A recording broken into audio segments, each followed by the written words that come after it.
Good afternoon, everybody. Happy Sunday.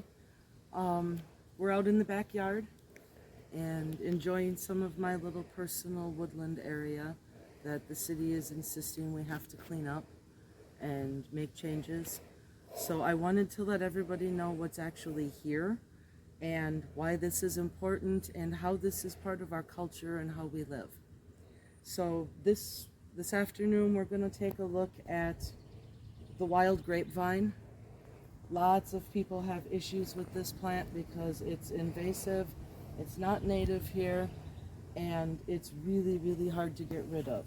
So what do we do with something when getting rid of it isn't an option, but we don't want it there? We make use out of it. As we can see, these have been allowed to grow nice and long, and these are really ideal for weaving. They're flexible. They're not real thick, but they're stiff enough when they dry. They hold when you make a basket out of them. And when they're let to grow long like this, you can see they actually stay pretty thick all the way almost to the end. So we are going to trim these back, and you can see I've got all of the vines around my feet. I've been working about 15 minutes. I've been pulling each one out so that I know where it goes and where the base is. The goal here is to make sure that they're as long as possible, because the they are, the more possibilities what I can use them to create. So as I'm tracing all of these vines back to the original plant, we've got a thicker stalk. Rob, do you want to either zoom in or hop on over and join me? Careful where you're stepping. There's yellow and red that you don't want to step on. Get down here, we can see the thicker base of the mother plant. I have cut one branch off of it, but really that's all 3 vines or 3 stems from the mother plant, and that's the majority of these vines that we're after here.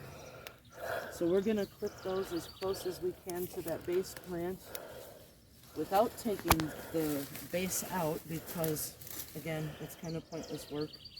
It'll be back anyway because the roots run so deep and so far, like the rest of the plant. And we're just going to actually pull the whole thing out and walk that out of the mess. And move that one to the side. And then we're going to come back and we're going to do that again. And we're going to continue to harvest until we've got all of the base plants cut all the way down, which is going to clear our mulch deciduous floor, let in some sun, and probably kill what's left of our beautiful wild strawberries.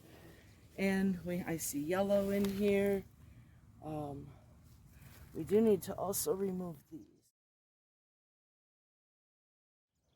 These are not good either. Also invasive and wild violets.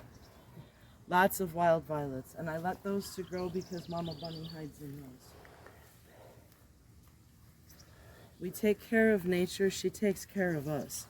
Look at all of these waving pieces that I've got to work with now. And I'm not even finished yet. There's still another whole plant over here to harvest. This is what I mean when I tell everybody that it's a cycle and we're a part of it. We see the invasive stuff as evil and needing to be eradicated. Well, maybe it just needs to be controlled because we start using it. Stop burning it all and wasting what's in front of you. I cry when I think of how many baskets could have been woven. Even if we give them to the homeless, they serve a purpose. We can make bedding mats out of this stuff for our homeless. There are so many options available to us if we look to our ancestors and the knowledge keepers of our ancestral ways. This isn't bad. This isn't evil, and it's not out to get us, I promise.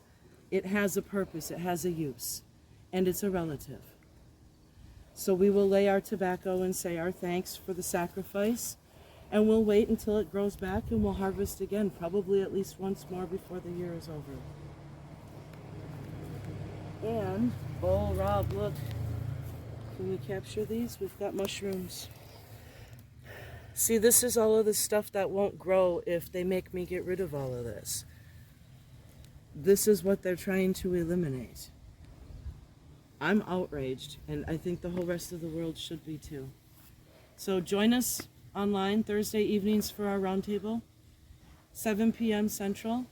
You can find us on our website at thekick.org, and we start promptly at 7, so come a little early and visit with us. We want to talk to you, we want to teach you, we want to share with you. This stuff is our family, this is our friends. We need this stuff, especially in these times where we don't know what's coming next. So have a wonderful rest of your holiday weekend, everybody. Back. We are going to walk through a real quick explanation of what we do to make these invasive species grapevines usable for our weaving purposes. And I'm really simply just going through and plucking off all of the leaves. And most instincts would be to take the whole stem with that leaf, but I have found that some of my weaving jobs, these are beneficial and can be tucked in for design, also for support. So I like to leave them, and if I decide later that my design doesn't allow them, I can always pop them off later. So this is all we're going to do, is go through and we're going to take the leaves off of each one of these. And once these are finished, we're going to take a clothespin and we're going to hang them from the clothesline just like laundry. And here we go.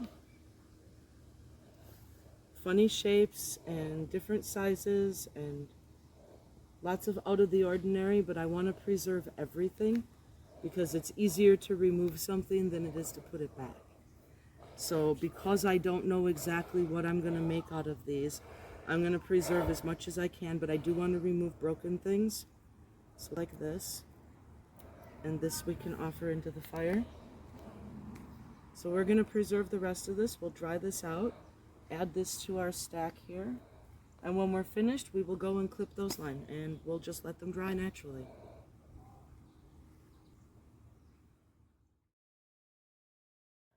And here we are, we're back one more time for the end of our process for drying our vines. These are all newly harvested, and these are the few that I worked on earlier that you got to watch strip the leaves off of. So the way we're going to put these up on our clothesline, let's come over here. Oh, we're beating the rain, it's starting to rain. Alright, we're just going to wrap these right around our line in a group, which will hold them even in the rain. And then we have a few here yet that we started hanging without stripping them down just because of the timing of the weather. So I want to demonstrate quickly how we're going to go about getting these up on the line so that they don't make a mess and they're easy to bring down later. So I'll bring the camera over here to this side. Alright, we're going to start by getting our cut ends together. However many we've got. I usually try to limit myself 2 to 3. We're going to come under the line here and we're just going to tuck it up, hold on to it, and lift some of these others up and over. And we're just going to twist right around that line. It doesn't have to be tight. You can see I left some of these to droop because they're a little bit thicker and I wanted some air to get through there.